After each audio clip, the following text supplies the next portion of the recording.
Pahlavi text, translated by E.W. West, Part 3.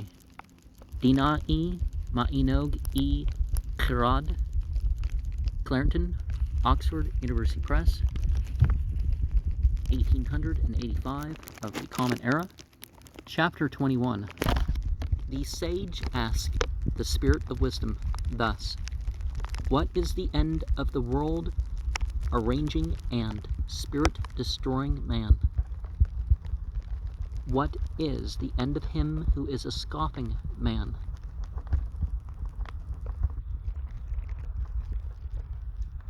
We don't have anything listed for 4 or 5.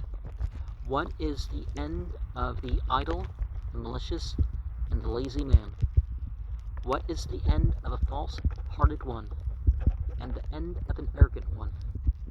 L19 has what is the end of him who is an idle man in 4, and repeats the same formula in each of the 5 through 8. The Spirit of Wisdom answered thus: He who is a world-arranging and spirit-destroying man is as injured in the punishment of the 3 nights, referring to the 3 days and nights of final punishment reserved for those especially wicked at the time of the resurrection. See Undehes, chapter 30, verses 12 to 16, as a raging fire when water comes upon it. 11. In TD2, the remaining sections are arranged in the following order: 18, 27 to 33, 19 to 26, 34 to 44, 11 to 17. Of him who is a scoffing man there is no glory in body and soul, and every time when he opens his mouth his wickedness then increases. All his friends too become so lodged in his body that they leave no goodness whatever for his body. And he makes mockery of the good, and glorification of the vile.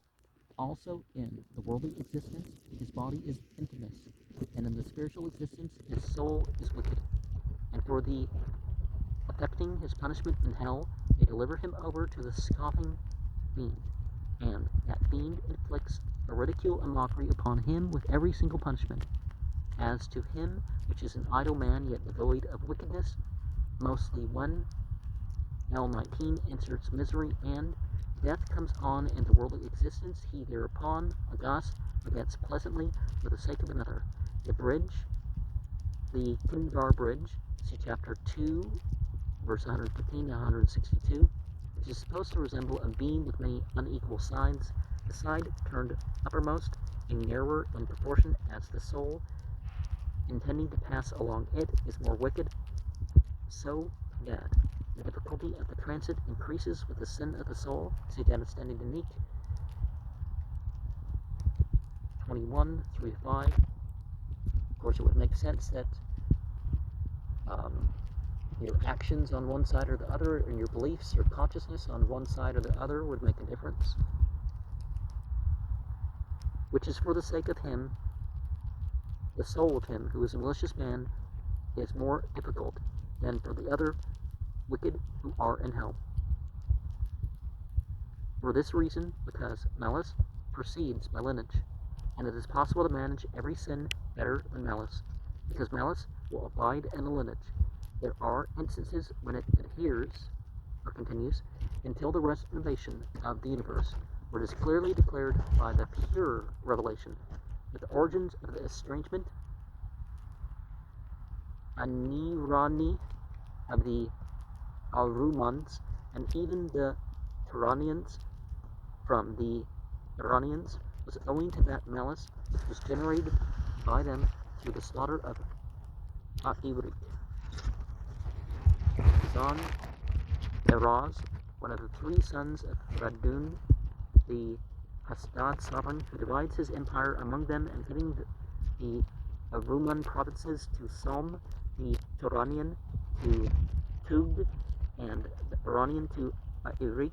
The last was slain by his 2 brothers, and his death was subsequently avenged by his descendant Manaskihar, see chapter 27, 41 to 43, Linus 31, 9 to 12, and though these sons are not mentioned in the Vesta now extant, their history appears related in the Hirast, Nosk, Sishayas, chapter 10, verse 28.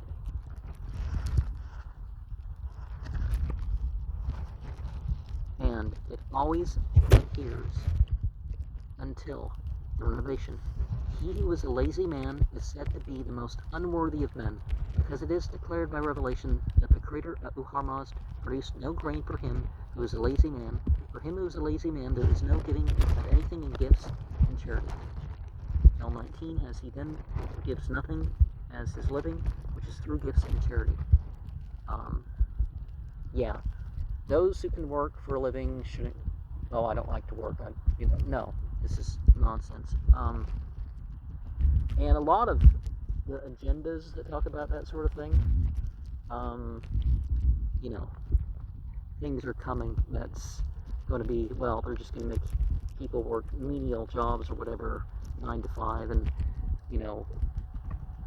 digital currency and all that other stuff is going to prevent them from getting anything more barest of necessities with any of their resources, because they're not going to just be able to just hand over cash how they want and all that. And lodging and entertainment are not to be provided for him. For this reason, because that food which a lazy man eats, he pats through impropriety and injustice. And on account of his laziness and unjust eating, his body then becomes infamous and the soul wicked. He who is a false-hearted man is as dubious in good things as in bad. He is dubious as to the treasure of the spiritual and worldly existences, and also as to the ceremonial, invocation, and service of the sacred beings. And on account of these circumstances, the angels and archangels shall accept little of the ceremonial invocations which he performs, and give unto him little of the gain too which he seeks. And in the mouth of the good man he is always infamous, and his soul becomes wicked. The friends of him who is an arrogant man are few, and his enemies many. And even of the gifts which he gives to any one, and the ceremonial too which he performs for the sacred beings, he shall accept little on account of his arrogance, and give little of the gain too which he seeks. And in hell we deliver him, the fiend of arrogance, in order to inflict punishment upon his soul. And the fiend of arrogance inflicts punishment of various kinds upon it, and is not pacified. Nowadays, one of the things is that a lot of the people that are on welfare, first of all, the wealthy collect most of the welfare, but the other ones, most of them wouldn't if it was by certain principles, like, oh, somebody works full-time, them and their family.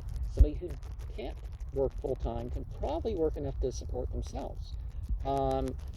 People with land, they could probably grow enough without that much effort to sell some on the side, or join in some spare tax or something here and there. But no, they don't set it up to do that. And if you try, people's like, well, why can't you do this for 10 hours a day, or something like that, right?